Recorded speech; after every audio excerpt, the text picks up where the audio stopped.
in collaborazione con FNP CISL Udine,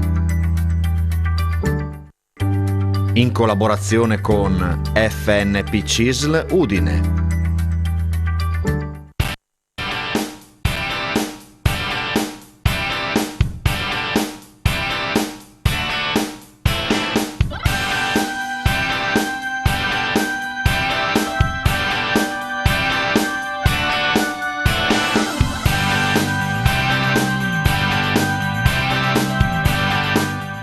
Un saluto ai nostri amici telespettatori, eccoci puntuali con la rubrica Sportello Pensionati. Vediamo subito chi c'è oggi in studio con noi. Con noi c'è Fabrizio Bernardis, che è dello staff organizzativo dell'FNP CISL di Udine.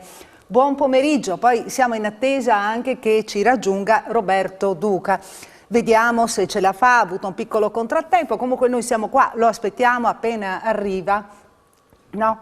Gli faremo un applauso, lo saluteremo, siamo molto contenti, molto contenti quando sarà qui presente, sarà qui con noi.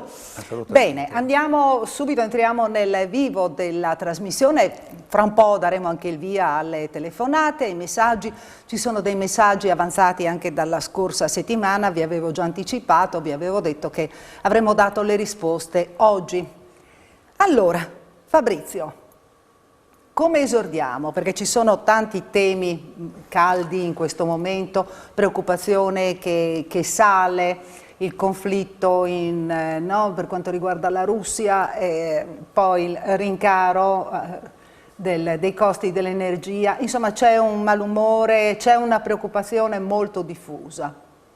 Sì, devo spendere qualche parola perché questa situazione che dal punto di vista della crisi diplomatica, territoriale, se vogliamo, politica e anche militare, forse la più grave, come da più parti si è sentito dalla Seconda Guerra Mondiale in qua. E tutto questo, pensavo prima, venendo per strada, venendo qua per salutarvi, a come questo incide sulla nostra capacità di accettare con serenità, sulla serenità del nostro vivere, sulla qualità della nostra vita. Nel senso che questo non può in qualche modo non mettere, come dire, non pregiudicare quella che è la nostra aspettativa per un futuro migliore, ma anche per il quieto vivere quotidiano. Anche perché mai più si sarebbe pensato di rivedere cannoni a una distanza così vicina e mai più si sarebbe pensato che proprio in Europa non ci si potesse parlare se non attraverso missili balistici e minacce di guerra. Però dall'Ucraina arrivavano voci preoccupate, allarmanti, già anni fa, no? Si sentivano certo. Le preoccupazioni, sì. Perlomeno delle persone che lavorano qui in Italia. Già c'erano, certo. No? Arrivavano degli echi, anzi dicevano ma possibile che nessuno si interessi a noi quando c'è un conflitto interno. Ma e adesso tutto è scoppiato. Certo, forse si pensava che fosse tutto finito con l'annessione della Crimea. Invece così non è stato, no? Perché questa dichiarazione di annessione delle due province, ma non vorrei dilungarmi troppo perché ormai credo che gli organi di stampa abbiano dato ampia diffusione a tutto quello che sta succedendo. Tutto questo però, perché mi preoccupa? Perché sembra una battuta, ma guardate che, non so, l'ultimo decreto mille proroghe prevede uno stanziamento di 10 milioni di euro per finanziare, per dei bonus, come dire, per consulenza psicologica. Ci sono state circa 400.000 firme che hanno chiesto questo tipo di intervento, quindi la precarietà, voglio dire, di questo vivere quotidiano e quindi il mettersi in una situazione di ansia al punto tale che pregiudica il vivere, diciamo così, è un segnale negativo, no? Usciamo da 2 anni di pandemia, quindi da una crisi spaventosa dalla quale credevamo che l'uomo e l'umanità fosse uscita migliore, soprattutto attraverso le sue istituzioni, no? Plurinazionali.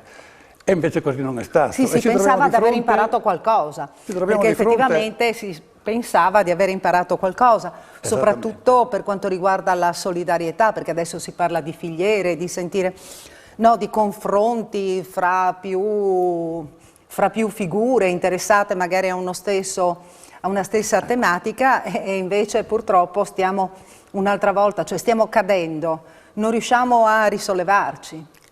Certo. È sconvolgente, come ho sentito dire da una giornalista ieri sera, questo concatenarsi, questo sommarsi di eventi, di avvenimenti. Di episodi così violenti, che hanno causato vittime, che tante vittime e che altri potrebbero causarne, sicuramente non giova al nostro star bene, anche perché, e qui cado a bomba un momentino sui problemi che sono più, che più ci interessano, no? Per fare un esempio eclatante, quello del costo dell'energia e quindi delle bollette carissime che ci vediamo pagare in questi giorni, perché quello che sta succedendo in Ucraina, diciamo così che la fonte è l'origine, che praticamente ha fatto sì che il prezzo del gas salisse alle stelle e quindi che gli aumenti in bolletta siano stati eclatanti. Il governo, anche su nostra iniziativa, su nostra pressione, perché siamo molto attenti ai problemi del sociale, ha varato in 3 occasioni, già a partire dal mese di settembre, una serie di provvedimenti, a sostegno delle famiglie.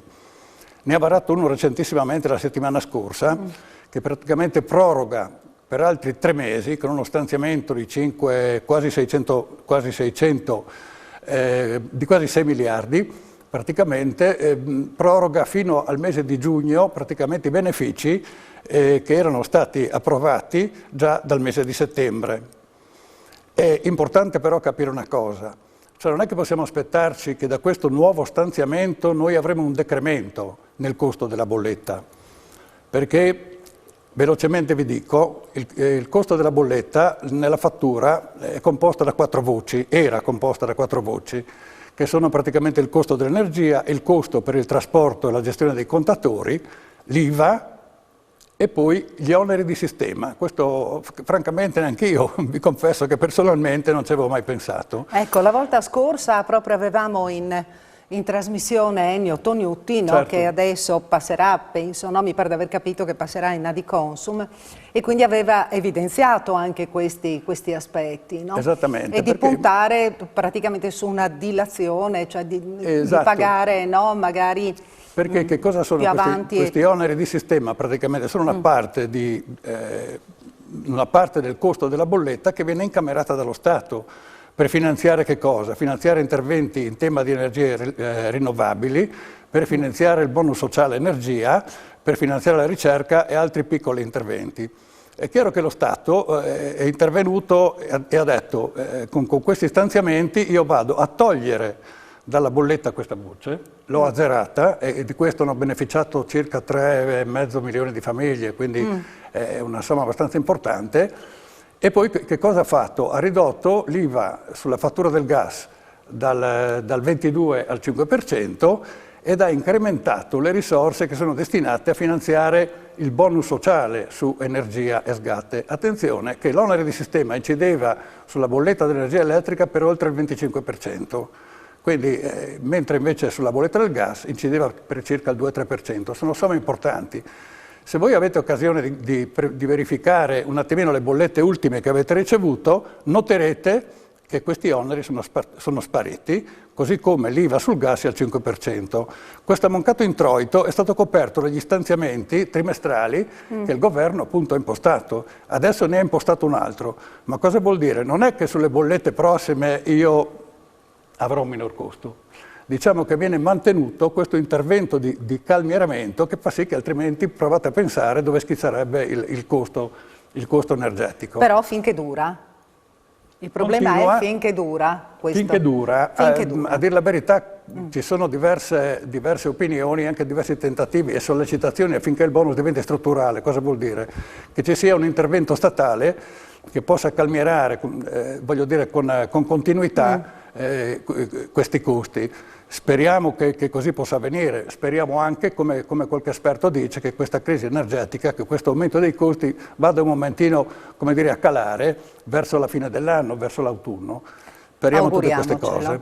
Quindi purtroppo questa non è una bellissima notizia. Volevo un piccolo inciso, bonus sgatte, ex bonus sgatte, quindi bonus energia e bonus gas per le famiglie che hanno meno di 8.265 euro di ISEE. Bisogna ricordarsi che questo beneficio, che una volta veniva erogato a domanda fatta in comune, adesso viene erogato direttamente dall'INPS purché si presenti la DSU che dà luogo alla certificazione ISEE. Quindi se io presento al CAF riesco ad ottenere la certificazione ISEE con un ISEE inferiore a 8.265 euro, ho diritto ad uno sconto importante, sia sulla bolletta del gas che sulla bolletta della corrente elettrica. 600 dei milioni dei 6 che il governo Draghi, scusate, ha stanziato, vanno proprio a beneficiare questa fascia di popolazione, che è una fascia abbastanza importante e che è la più disagiata. Queste sono le notizie un attimino che non sono molto confortanti. Un pochino più confortante è l'evidenza del cedolino pensione del mese di marzo. Che arriva, no? Che arriva, sì, vi arriverà in questi giorni. Un pelino più ricco, no? Esattamente, un pelino. dove praticamente andremo a beneficiare con un minimo di arretrato rispetto al mese di gennaio e febbraio di quelli che sono stati gli interventi per, diciamo così, per rimodulare l'IRPEF, gli scaloni dell'IRPEF. Quindi, se prima, fra l'altro, avevamo diciamo così, una fascia esente da tassazione fino a 8.000 euro, da quest'anno è elevato questo limite a 8.500, quindi 500 euro della nostra pensione non saranno soggetti a IRPEF.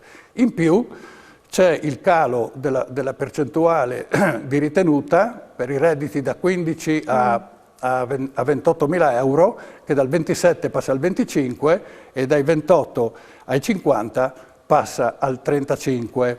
Naturalmente questo beneficio viene spalmato, cioè quello che io ottengo rispetto al montante della mia pensione che percepirò per tutto l'anno, va spalmato per tutti i mesi di percepimento. Quindi non si tratta di cifre enormi, tuttavia voglio dire, almeno un minimo di sollievo da questo punto di vista, senz'altro l'avremo ottenuto. Una novità c'è che nella pensione di marzo, purtroppo, ma è un piccolissimo prelievo, c'è l'anticipo dell'IRPEF addizionale comunale dovuta per quest'anno, ma sono cifre così di poco conto, insomma, che sicuramente ecco, non ci metteranno in crisi. Ecco, visto che appunto Fabrizio Bernardis fa parte dello staff organizzativo, vediamo un attimo come vi state riorganizzando, anche per quanto riguarda il nuovo programma per prendere gli appuntamenti, no?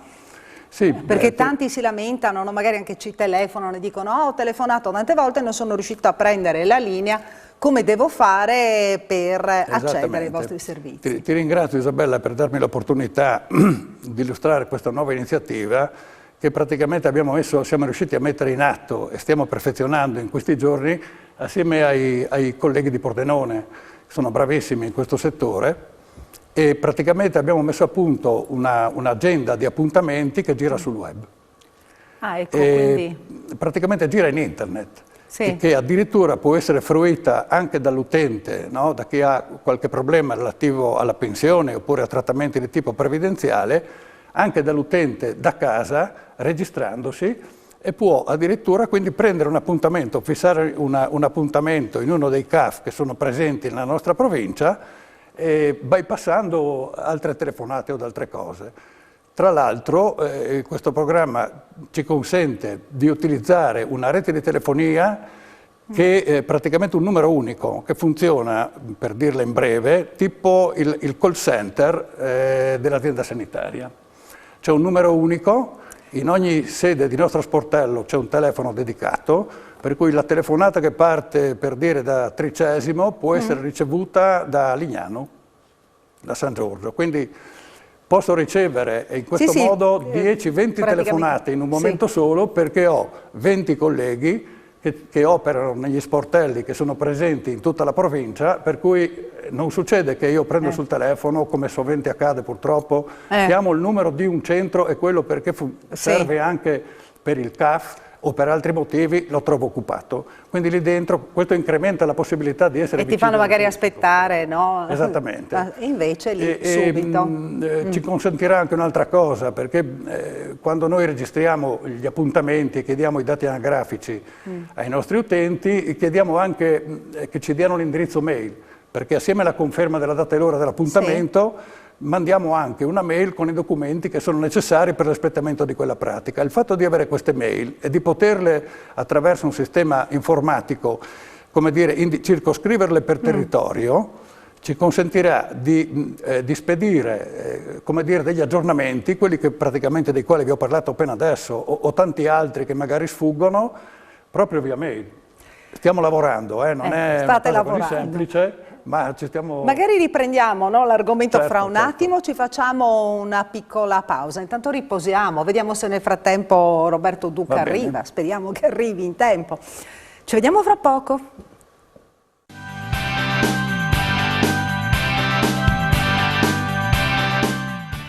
Ed eccoci nuovamente in studio. Stavamo parlando di nuova organizzazione, la state mettendo a punto, quindi non è che da domani sia tutto già pronto. No, che ci vuole un momentino di tempo.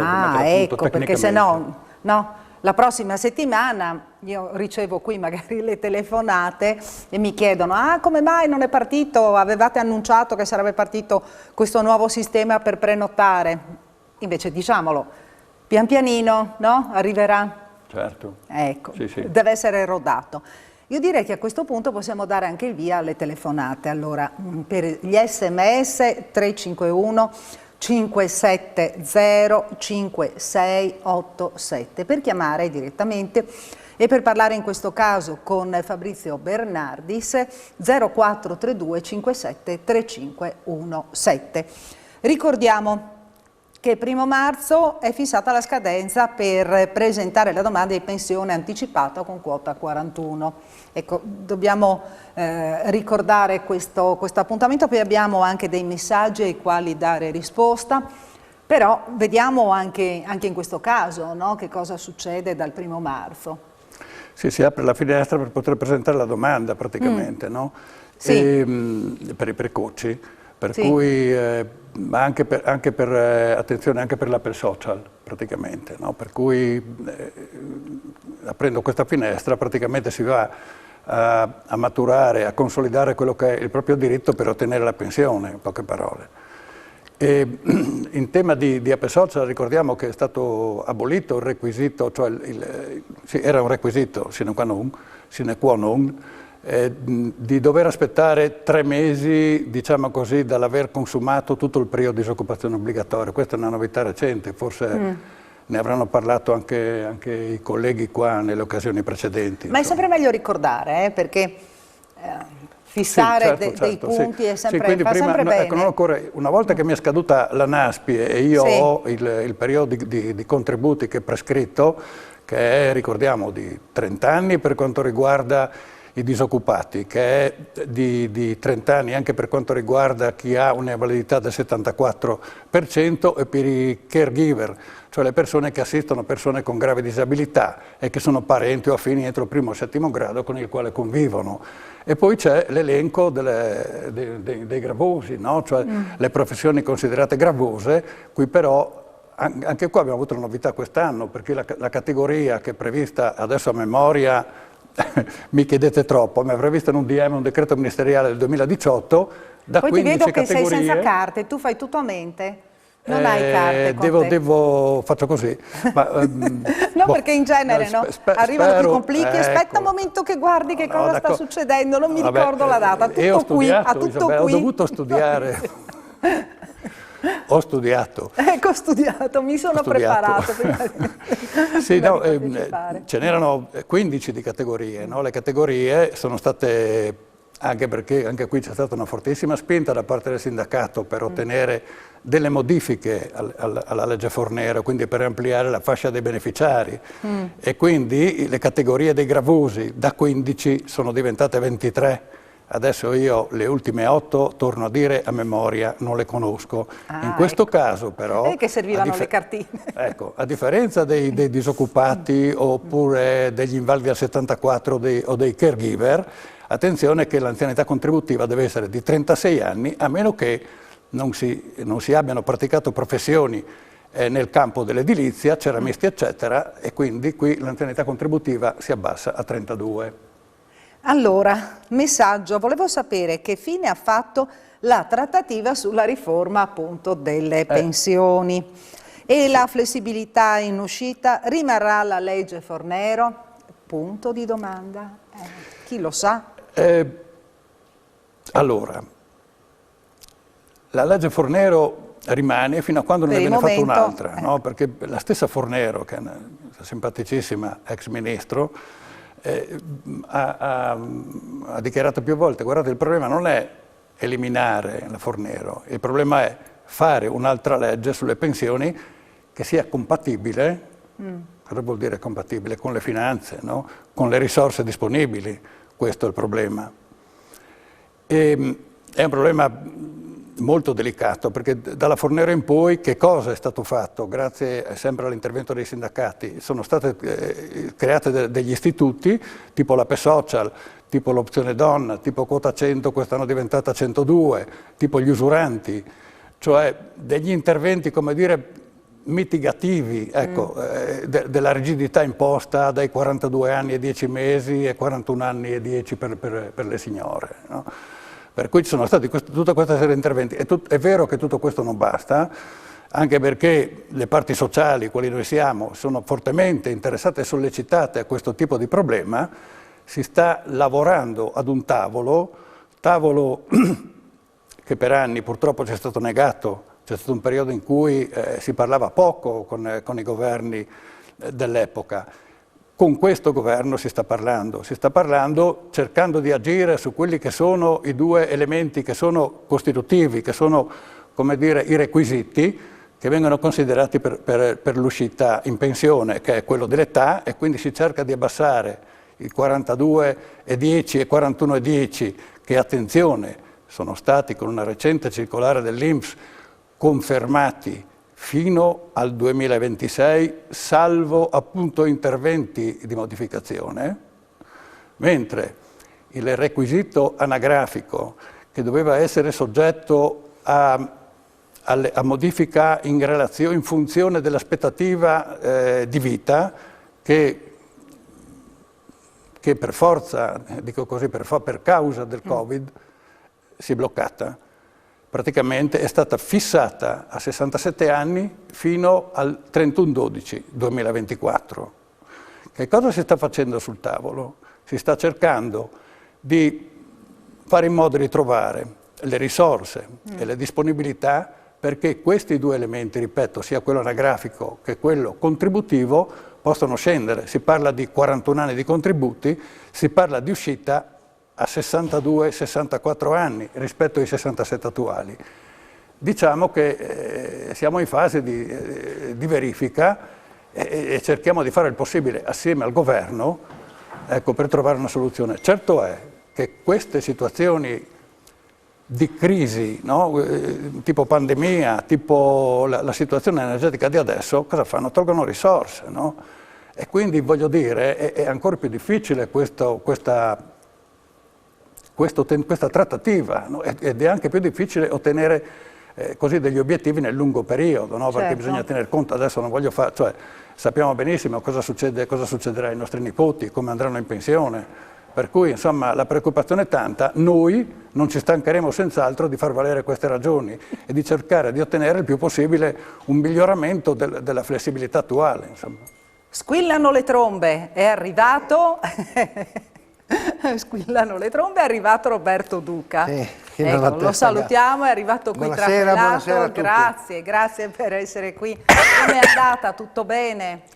Sì, Parliamo un po' dell'attività. Lasciamo sono un po' in velocità un po' oggi. Il fiato, no? Sì, perché ha dovuto tirare la volata.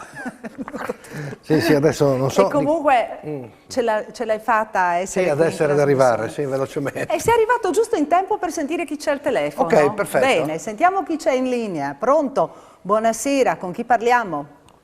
Pronto? Buonasera. Io sono del Faro Luciano, da Tarcinto parlo. Sì. E sono iscritto ai sindacati. Sì. Io ho controllato la bolletta del gas. Ecco. C'ho mio figlio tredicesimo che ha 3 figli minorenni. Sì. E io pago il gas per lui. Quest'anno mi è arrivato, consumando di meno, 150 euro di più. Se pago più di 400 euro, sono io che pago. Poi lui c'è un'agevolazione perché lui ha un nucleo familiare grande o no? Perché la casa è mia a tredicesimo, però vive lui. Posso rispondere io? Sì, tanto ci sono. Vai. Ci sono i bonus. Ecco, guardi, il problema è questo, l'agevolazione è concessa, a parte il cambiamento dei prezzi, che se lei mi ha sentito prima, insomma, va purtroppo, il costo della bolletta è già abbattuto, non lo dice ma com'è possibile? Provate a pensare, se è già abbattuto, di quanto è stato l'aumento, cioè di una percentuale spaventosa. Ecco, questo volevo dire. Venendo al suo problema, esiste la possibilità di ottenere il bonus energetico. Dicevo prima, se uno ha un ISEE, sicuramente sua figlia ha fatto un ISEE, perché ormai, se non altro per l'assegno unico che andrà in vigore col 1° marzo, Esatto. ha fatto un ISEE, magari lei non so se sa, ma è una certificazione reddituale particolare, una certificazione di reddito che dice che praticamente qual è la situazione reddituale della famiglia. Se quel valore lì di ISEE è nel limite di 8.265 euro, l'INPS automaticamente fa in modo che sulla bolletta di sua figlia venga come dire, applicato un bonus. Per le famiglie numerose purtroppo si parla di 4 figli e allora in questo caso... Lui ne ha 3 minorenni. Purtroppo temo, se l'ISEE, ripeto, non è inferiore a... Scusi, la casa è mia, però abita lui e io pago il gas. Ho controllato l'anno scorso e quest'anno consumando di meno sono 150 euro di più. Purtroppo è diffusa questa cosa, no? Purtroppo in tutte le famiglie quest'anno. Ecco, ma dica a suo figlio, ma aspetti, dica a suo figlio di presentare l'ISEE per vedere se magari, no? È che il problema è che è intestato a lui, al padre, no? Bisogna vedere chi è intestata la bolletta, lui dice che la paga lui, bisogna capire, chi è intestata, vedere un attimo. La bolletta chi è intestata? La bolletta è intestata a me, ma abita lui nella casa.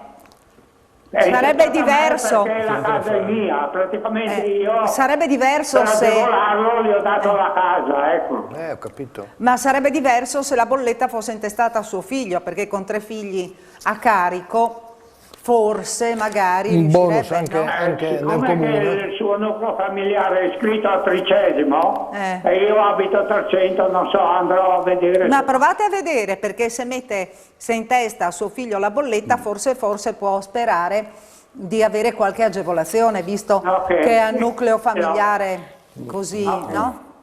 Grazie, siccome stavo sentendo adesso ho deciso di chiamare. Ha fatto benissimo, ma per conto mio la soluzione è quella, non so, anche voi siete d'accordo, no? È l'unica, soltanto farsi intestare, cioè cambiare l'intestazione, no? Sì. Grazie per aver chiamato. Allora, Roberto, che cosa hai portato? Allora, diciamo che come area sindacale udinese Bassa Friulana, viste anche le situazioni di questi ultimi 2 anni con le difficoltà della pandemia e quant'altro, abbiamo deciso di poter iniziare, abbiamo organizzato con partenza vicinissima un corso per le persone iscritte al sindacato pensionati, perché il problema è non con i giovani ma con quelli meno giovani, di fare dei corsi sullo smartphone per poter usare lo SPID, per i servizi regionali, il Sesamo, SPID, CIE, INPS, poi io, tutte queste cose qua. E quindi per mandare mail, per come gestire il telefonino anche attraverso l'app delle banche, tutte queste cose qua, non fare bonifici e tutto quello che è. Sembra impossibile, ma piano piano poi si riesce a gestire. Abbiamo iniziato, inizieremo presentando un programma che durerà circa 30 ore, il 2 di marzo, e con una prima formazione fatta solo all'RLS di Udine, con 12 persone iscritte all'RLS di Udine, alla CIS RLS di Udine, poi per vedere come va, per poi espanderlo anche negli altri territori. Quindi parlo della Bassa Friulana, San Giorgio, la Tisana, tutti quanti. Però hai detto che è solo per gli iscritti. Sì, solo per gli iscritti. Ma perché se ci sono delle persone interessate... Ecco, questo è sperimentale. Se poi la situazione viene a definirsi buona, non dico ottima, e quindi tutto funziona bene, poi probabilmente apriremo anche allargarla un po' a tutti, un po' a tutti, e la gestione che poi, è la gestione che poi porterà anche nelle zone, diciamo così, della Bassa Friulana tutte queste esperienze che poi portano ad avere la conoscenza per entrare nella pubblica amministrazione e quant'altro. Anche perché vediamo benissimo che se anche abbiamo delle possibilità di aiutare queste persone che magari hanno lo SPID ma non sono capaci di usarlo, no, vengono da noi con delega fatta all'INPS, possiamo farlo, ma noi più di 2 deleghe non possiamo usare, quindi sì, è un po' poco. Ho capito. Bisogna essere un po' più slegati, un po'. Allora abbiamo deciso di fare questo tipo di iniziativa che porta, speriamo, no, che a livello sperimentale vada bene, che così la potete così allargare almeno, anche. Quindi abbiamo anche la possibilità, per chi non ha, ma poi in separata sede parlerà con noi, di poter, diciamo così, usufruire di una certa scontistica per acquistare anche la telefonia adatta, senza spendere soldoni, no? Adatta per fare questo tipo di operazioni. Bene, e questo è quanto. Roberto, anche se sei arrivato da poco, dobbiamo farci una piccola un po' di pausa, pausa. ok? Piccola pausa, ci vediamo fra poco.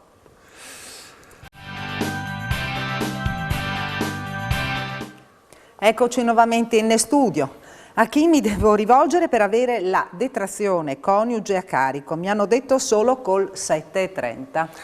Oddio, dipende, no? Funziona anche così, però le detrazioni a carico, innanzitutto non sappiamo se è lavoratore dipendente, pubblico o privato, o pensionato, o autonomo, o libero professionista, no? Tanto per fare un po' di elenchi.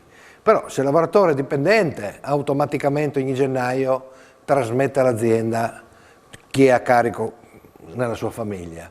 Se è pensionato all'INPS, se è altro si dovrà rivolgere a chi alle organizzazioni sindacali degli artigiani o del piccolo e medio. Ecco. Quindi deve dare questo tipo di informazione se la moglie o altro è a carico, diciamo così. No? Qui è arrivata anche un'informazione di servizio. Corso smartphone, mercoledì 2 marzo, ore 10, presso sede CISL, sì. Organizzato FNP Udinese. Ci sono ancora posti disponibili. Chi l'ha mandato? Te lo faccio vedere? No, beh, ci credo, ci credo. Eccolo qua. Ci credo. Firmato? Ecco, quindi valido? Sì, è valido. I problemi è, ci sono ancora posti liberi? Domani lo so. E qui lo dice, sì. Diciamo chi ce lo dice. Sì, ecco, Dentesano, domani salutiamo. se Dentesano ha posti liberi, Salutiamo io ho già Dentesano. 2 o 3 persone che si vogliono inserire, anche più di 2 o 3. E poi qui, sono il marito di una dipendente pubblica di 61 anni e come lei tante sue colleghe coetanee vorrebbero poter andare in pensione anche col sistema contributivo, avendo un quadro clinico notevolmente compromesso. Mi auguro che i sindacati riescano a convincere il governo che almeno le donne non possono continuare ancora per chissà quanto. Firmato Ottavio. Dipendente pubblica di 61 anni.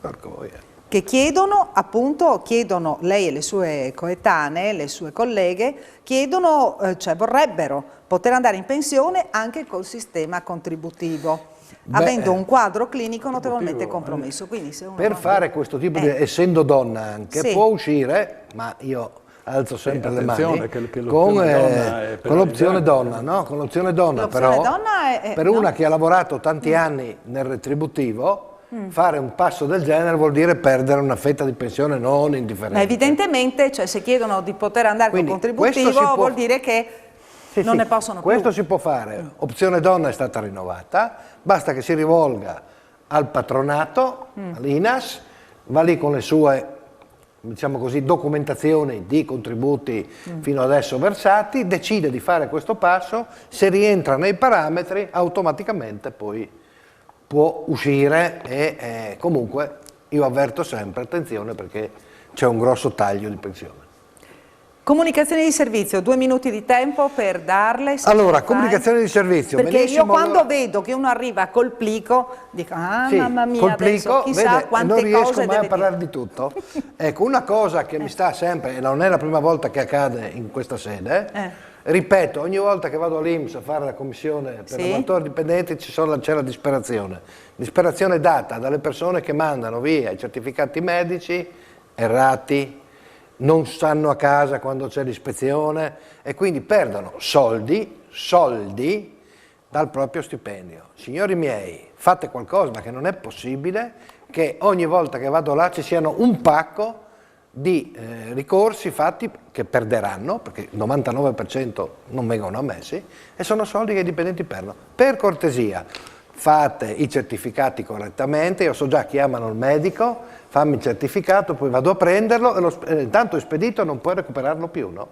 Controllate, andate di persona, e quando si dice di stare a casa dalle 10 alle 12 e dalle 17 alle 19, per cortesia, casa, non in farmacia, no, non funziona il campanello, no, mi ero addormentato, no, altre tante cose che non vengono più in qualche maniera riconosciute dall'INPS. Però magari potrebbe succedere sul serio che uno non sente il campanello. Non viene riconosciuto. Non viene riconosciuto. Uno dice c'è il campanello senza nome, non funziona, è un problema della persona, non del dottore dell'INPS, non mi deve mettere a posto, o se no deve scrivere non funziona, chiamate il... Così il medico ha accesso almeno al telefono. Quindi no? già sei ammalato e devi preoccuparti di controllare che funzioni. L'INPS è tassativo, non te la fa passare una, non te la fa passare una. E quindi sei tu che ti occupi anche di queste cose? Sì, io e la commissione, ogni volta io sono disperato perché non è possibile, ho detto io. Almeno quando io lavoravo e avevo malattia, ma anche i miei colleghi, si facevano tutti questi controlli, guai se no. Vedo che la gente è un po' distratta e non so il perché. Fa così. Dobbiamo chiudere. Non facciamo i distratti anche noi qui in studio. Rimaniamo a Ci hanno chiudere. scritto bene in grande chiudere, dobbiamo dare la linea al telegiornale. Ha scritto in grande in rosso anche. Ecco. E ci vediamo, magari ritorna per parlare delle tue cose. Salutiamo Roberto Duca e salutiamo Fabrizio Bernardis, entrambi dell'FNP CISL. Arrivederci a tutti. Grazie per averci Buona seguito, serata. ci vediamo la prossima settimana, arrivederci.